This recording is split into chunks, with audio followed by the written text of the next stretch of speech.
izvizvi mutrack mamu ne vanhu vangani?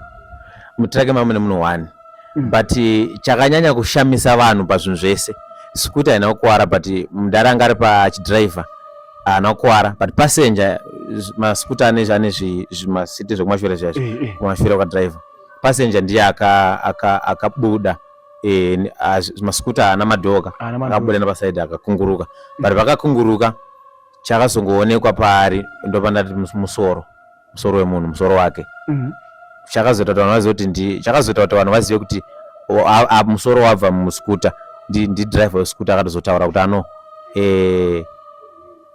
mufesi ndiye munhu andakatakura inokizisa ipapo driver haana injury yaakaita haana kuara haana sketch munhu akatodimbuka musoro nanhasi bhodhi yake asati yawanika ndiye right. Mhuri yeZimbabwe kusangana kwatukisa zvekare pano paTserari 263 pano patokuzivisai nyaya dzezvinhu zviri kuitika munyika yedu yeZimbabwe dzisingori nyaya chete but zvinhu zviri kupisa muno munyika yedu yeZimbabwe. Saka ndikuti subscribe and turn on that notification bell. Nhasi tina mukoma vatitsika vatanga kuona vaonasa comic elder but vachakuudzai kuti ndiani ende nyaya yakamira sei. Zviri sei? Munofaira here mukoma atirare tiripo sei mamix? Aiwa tiri kuchengetwa naMwari totenda amenokurisei kuno kuHarare mushe.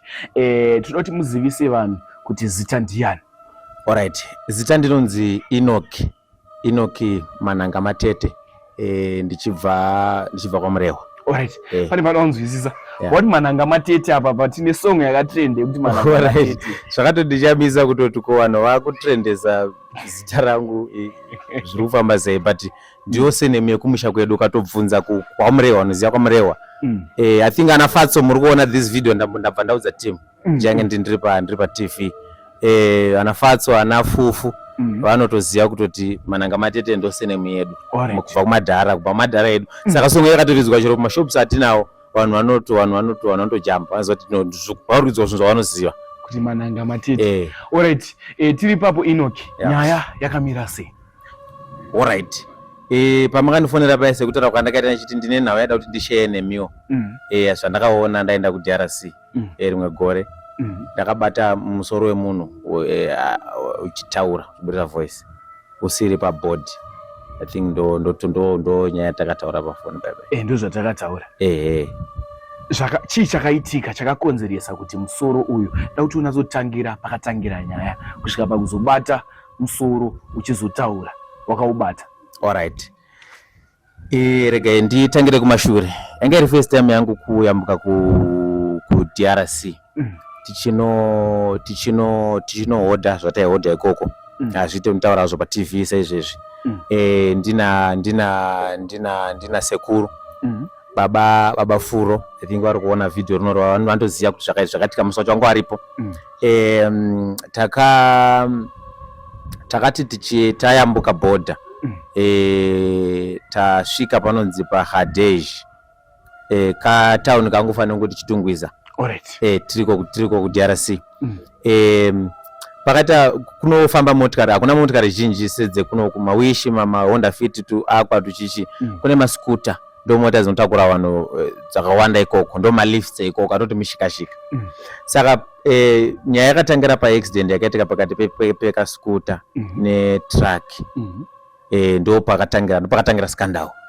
Scooter netruck ndo pakatangira nyaya. Isusu yedu tatiri muwishi yatatiri tichitoenda kwataenda but ndo pakatangira nyaya inotyisa kana nyaya iri scary.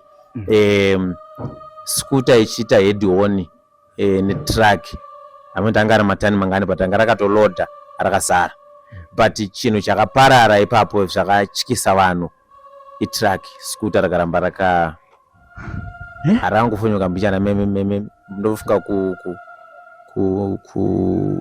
chuchonzi chimadhigadi ndo chakangofonyoka but truck ndo rakaparara kupiriguka ka18. Apiriguka ka18. Zvaitika izvizvi mutrack mamu ne vanhu vangani?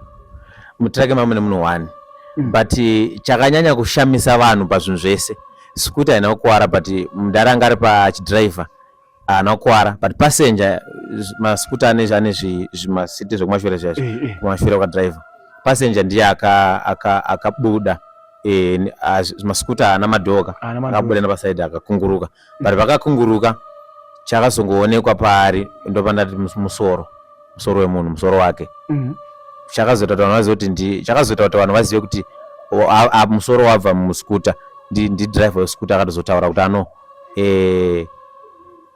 mufesinda ndiye munhu wandakatakura inokizisa ipapo driver haana injury yaakaita haana kuara haana sketch munhu akatodimbuka musoro nanhasi bhodhi yake asati yawanika ndi passenger musoro uri kupi ndo pandati ndakasvika takatodzika mota tikatosvika paari mukomana ndikatoona ndini ndakatotanga kutakura musoro wake achitaura nechirudzi cheko kwandina kumunzwa kwataura kuti but aitotaura musoro wake aitotaura wakatosunura uchitolipsa uchitotaura mashoko musoro wake mvezeyo anga ari murume. Wait. Iwewe hauna kuita matyire here ekunonhonga musoro wemunhu uchienda nawo ende waenda nawo kupi musoro? Isusu mukoma tirarengoti apa nhasi taichite chimhanya-mhanya. Inini handitye nekuti vanenge yakamboitika kuti kwepoethi mamabvunza ndikambotaura ndichiti ndakatombofamba nechipoko for almost 1 hour to 2 hours. Tauti udzibatanidze tozokontinua musoro apapa. Alright. Saka rega nditi inini the reason why ndisingatye takabikwa. Vanoziva village rekwedu kwamananga matete vanokoko takabikwa. Ipapa like vanotaura ndisandamboizve experience yangu but vanakule vanotaura kudaro kuti isusu blood redu tikapfurwa nepfuti like izvezvo hatifuriki. Pane vakamboedzwa here kupfurwa nepfuti vakatadza kufa? Hapana akambotiraiwa but izvo kuti totoziva kuti zvinotoitika matiri like izvozvo kwatone pfuti izvezvo kandipfuura ndifuriki but asitamboita experiment yedu kuti titi imbondipfuura umbotesta but futi haisiye ungopfuura pese but agare handifurike. Alright.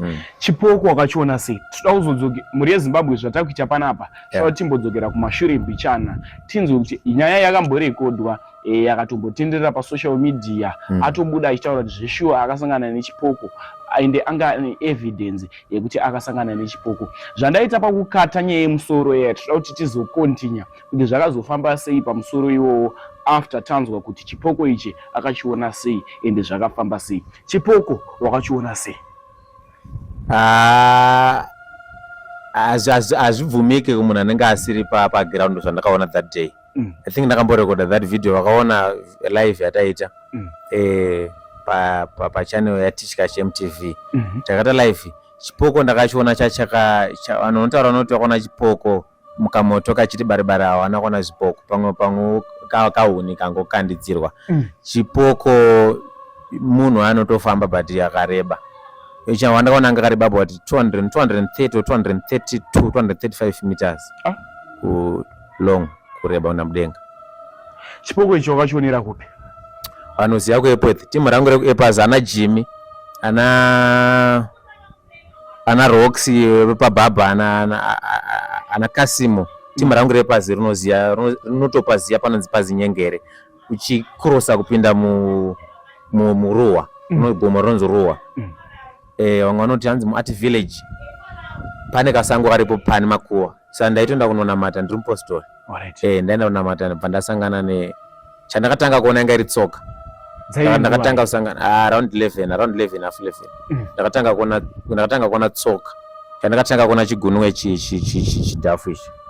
Chidhafu ndo chandakatanga kusangana nacho muroad ndichienda saka panduti muroad zviroad chakatoreba about 41 to 45 meters away kubva pachitsitsino kusvika kune chikuita. Saka ndakaona ndakatotedza tsoka iyo kuzosvika pandakazoona mupimbiri. Alright. Iwe uchiona chigumwe wakati waonei chakazopa kuti iwewe uite simba rekutevedza chigumwe ichichi? Inzwara inga inyaya yenzwara. Ndakaona nzwara ndikanaza kuti obviously plus nzvimbo yandaizoenda zvari pamakuwa but isu tataona kuti taiti tikatanga kunamata ndakatanga kuimba amweni kanipfumidza kuimba ndaona kumboimba. No problem. Ndakatanga kuimba kanziyo kangu ekuti Elija koma ngairire Elija ngairire ndichiteera yanga yanyaya yekuda kubvisa fiye noti bhaibheri shoko raMwari rinoti usatya zvepano pasi. Saka obviously ndiri pano pasi ndakati handifanira kutya zvakadai. Ndinoziva kuti chipoko because ndiri panzvimbo pamakuva ndaiziva ndikati chipoko. Saka ndo chachakamira murodhi yandaenda nayo kugomo kunonamata. Ndikati handingambodzokera kumashure nekuda kwekatsoka kandaona kareba 40 meters. Ini ndakatomboona imwe yakareba 100 meters kubhodha rekuMozambique Nyamapanda. Tichitojamba bhodha. Alright. Inini vakuru vachitaura muziro watinozviita tinoona chinzi munhu aona chipoko anenge aine zvaakaita kana kubata-bata. Ipapo iwewe unoti chii ipapo? Vanhu vanonga vasingazive zvavanonga vachitaura. Hakuna chinhu chinonzi kubata-bata. Zvinhu zvinogona kutobatwa usingazivi zvabatwa ukatopinda pamwe panhu pekuti panonzi paitika accident pakafa kombi yese ukasara mupenyu. Pazvakatobatwa kubva kumashure. Like inini ndanako kazi yangu yakazoshayika zvawo. Before ndisati ndatorwa nenjuzi panambozi ndakatorwa nenjuzi pape. I think 1991. Nyaya yenjuzu mira. Njuzu yakakutora zvenguva yakareba sei uri pasi? Ndakatorwa nenjuzi ndine 29 years akudhara. Ndikatorwa ndikaenda for more than 40 years. Ndakadzoka ndamudiki ndanoma 11 years. Right. Muri Zimbabwe nyaya muri kuinzwa. Nyaya inotyisa yenjuzu rega timboikata yakadaro zvakondinya nechipoko. Kana muchitibvumira kuti tizoita episode 2 tichaita episode 2 kana kuti tichatoita tichienda kwazvakaitika tinaye mukomana. It's okay. It's okay. Dauti ukondinye nenyaya yechipoko. Ona chipoko chii chakaitika wakachitarisa? Alright, ndakatanga kutedza road yanga chakatsika tsoka changatsika murodhi mandaenda. Ndopandakaona mupimbiri. Pandakaona mupimbiri ndopandakasunza musoro kunditarise kuti munhu wacho akabva papi kusvika papi. Pandazoti it's like 200 andina kutomukwanisa kumesha ndakangoestimate because handakutomboona kwakagumira. Ndangomesha but I think zinenge 240 250 something meters but angari munhu wechikadzi. Angasina kupfeka. Chasina kupfeka? Chaisina. Rega ndibvunze ndichidai. Chakakwanisa kukuti chii? Makataura mese pane saini yakaitika here? Yeah. I think mukanyatsotarisa situation iripo pavanhu vechidzimai kuwana munhu wechidzimai akasina kupfeka. Unogona kutovhiringidzika kufunga zvimwe zvawatifunga zvine musoro. Ndo zvakaitika that day ndaona chipoko. Right. Chipoko ichi wachiona makakwanisa kukurukura mese here. Ende chakakuti chii? Takataura. Tikatogara pasi tikatotaura nyaya chichitoti ndine mwana wangu chitondiratidza chitonditi ndaitomuyamwisa chitondisumudzirawo. Chitonditi ndaitori mwana wangu chichi. Nekuti iri racho ranga rakatokura zvokuto almost kana 240 liters zvokutokura. Ndichitotaura enda ndakatogara nechekure ndikwanise kuona nacho face to face. But arangariza mukadzi zombe. Ngariza mukadzi zombe. Ndakafanira hure. Chii chakaita kuti afe munhu kana makakwanisa kukurukura nyaya? Takataura akanditi akafa ari hure. Vamenobhaura vakaenda kumazowe rekandikopika vachinoita maouting. Saka akakechwa nakamukecha. Abva atadza kuwirana nyaya dzemari. Abva amuuraya. Alright, ana ukwanisa kukuudza zita rake? Anautaura. Alright. Kwauri chaida help yechipoko ichichi? I think akanzwa masimba anenge masimba ari mandiri. Nekuti tine masimba ekuti yakatoshamisika kuti wewe undoona here. Ndiri kuona pakatanga dialogue redu. Ndiri kuona zvakanzasa kabo. I think tiri same family. Munyaya dzemasimba ari matiri. Tiri nemapowers. Alright. Kuenda kwakaita chipoko ichi chakaenda chakuti chakaenda sei? Dakunzwisawo chakaenda sei? Ndini ndakatozobva pachiri ndichipfuurira mberi nemagemenzi angu ndichienda kumazowe. Ndakadzoka makuseni around 5 half 5. Kuma 5:15 kwada kunzi kwada kuchena. ndichitopfura ndichitoenda apa pasina but matsimba anga ari parazva kuti padziko ndindega ndaiziva kuti matsimba emunhu wandakaona nezuva but vanotongoti pamwewo because kunowanzofanika mombe angoti mombe yanga yakarara patsoka yacho yanga yakakura ngoti pamwe mombe dzakarara kana chichi waisarota zvaitwa aiwa it's true ini ndine power baba roti ndikabata chero maiki ndogona kutanga kufungira utsi izvezvi ndinoona wabata ukunda wadzima sound rangu kunoko alright izvi sabatako alright ndine power alright ndoda kuti tienderere futi mberi nenyaya yemusoro wemunhu alright mvesi waitaura ndakagara kuDRC I think more than 4 years ndichimanyira nyaya idzodzo kuti dzikame nekuti hama dzemunhu dzaiti situda mutumbi aona kubvira wawanikwa totally aona nhasi anobvira wawanika ndinatogara nemusoro uyu kumba tichitotaura nyaya achitokwanisa kudya chikafu waisatya kwete haisatitye usu kwedu alright iwo musoro uyu hauna kukwanisa here kutaura kune mutumbi wawo isusu nyaya dzedu zvakaitika kunga pakatika tsaona akavhiringidzika mubrain calculation dzake anga asingachafunge zvekumashure anga kutongofunga zvepandisoka ndakazodecide rega ndigare naye exactly waigara pai musoro atitogara zvakanaka zvino zvatinongoita nevanhu kunokumba aitogara aitofamba zvokunguruka tichitomutakura pavacho achitorara tichitotaura nyaya dzakanaka kusvika ndatogara I think 4 years pachifambirwa nyaya dzacho pazvazopera vharidzi vacho bva vazotega titore munhu wedu alright havana here kufungira alright rega ndibvunze ndichidai ndakati havana ndikukanganisa hauna here iwewe kuromba kana kubata kupinda mudzin'anga hatina isusu tinotori nesimba rinopfuura kana ringanga racho saka pana n'anga yanombonibatsira ndinotoziva here kuti n'anga iyi ndeyechokwadi kana kuti chaizvo dzimuno muzimbabwe ndoziva dzimwe dzakawanda dzichokwadi nedzimwe dzekunyepa azvitotaura mazita avo patv azviite but avakawanda vamwe vechokwadi totoziva kuti uzvo ndevefeke anenge ari vefeke kana muzwa nyaya yakanetsa kwamureva vachinzi pane munhu aiswa muchigubhu chepepsi ndindandaisa mwana wechikoro tiri pachikoro richipefema even like panapa ndogona 5 tutors ichi ndogona kuisa imo mukabvunza interview ndakachigadzika apa muchitaura muri muchigubhu izvezvi but ndinokwanisa kuzviita like izvo hazviombererwe ndotongotaura izvozvo pinda muchigubhu motopinda muchigubhu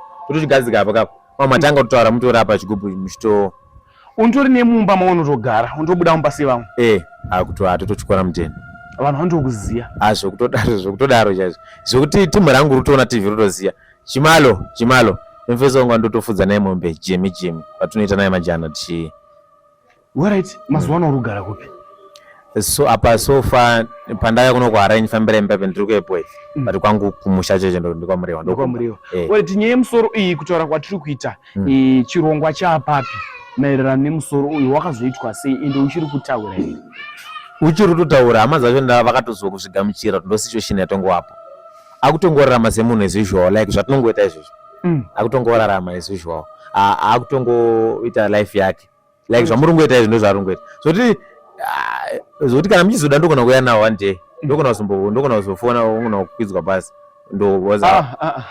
toya nawo unototaura like zvawakatogadzika pachiya wototaura nevanhu zvese zvamunongoita nozvamunongoita andodya chikafu wane makore mangani musoro uyu I think runorara chi7 because ndakasiya ikoko 45 years ndane 2 years ndiri muno ndabva kuDRC une makore mangani ndakumvukisisa ipapo hei nemakore angu anetsa ndakambotaura pani chiti pandakambotorwa nenjuzu ndakatorwa ndinawo ndikazobuda ndina mashoma ndikazotangidza futi saka ndimezhe kuti izvi ndine manganika because it's like kuti nyaya yenjuzu tichazotaura do another day andakapfuura nepadhema vamwe mai vachiwacha ndikabatsira kutakura bhaketi vakanditi nditere ndikareka ndapasi pemvura asi ndichirangarira ndakatorwa ndati kurei I think zvekuma 35 to 36 years ndikazobuda ndamudiki kuma 11 years kutanga kutonzi mwana wangu futi anyowani alright mumba menyu maunozvarwa makazvarwa muri vangani ende vanosangana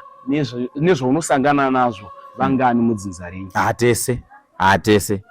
tese kule vangu chacho kana vambonzwa history yakanetsa kuSomalia kuhistory yakanetsa uchinzi munhu akapinda mumoto wabatidzwa moto waibvira singaiti for 4 hours akabada mwazina kutsva ndisekuru wangu Ndara Jiga. Ndara Jiga vachiriko vasiko vainzi vakazongobuda pamba here vakangoenda hapana anoziva kuti vakaenda kuno. Alright, kwenyu kunotomboitikawo nhamo here dzokuti munhu arwara afa takutonoviga munhu zviri kwere kwenyu imimi? Hakuna, asi azvamboitika kutsakatika munhu anongoenda kana tikori anongobuda padhena achiita zifa rongoita zvaajaira kuita mazuva ese otongoenda. Alright, nyaya yako inotyisa. Ndine nyaya dzakawanda dzekuti kana muchida tinorama ichingouya rubatsiro kwete ndindotobatsira vanhu ndindotobatsira vanhu zvokutodaro zvokutoti vanonge vachida kana vasina pegara vanoda pegara vanouya kumba. Unovapei? Apa pedu hatinotofuya huku dziripo nematoki aripo bcause nerimwe toki riripo izvezvi toki nejongwe dzechiboys toki ndodiki kune jongwe pamakore bcause toki iroro ndikurangarira kuti I think irangara kusvika zvokuma 42 43 years.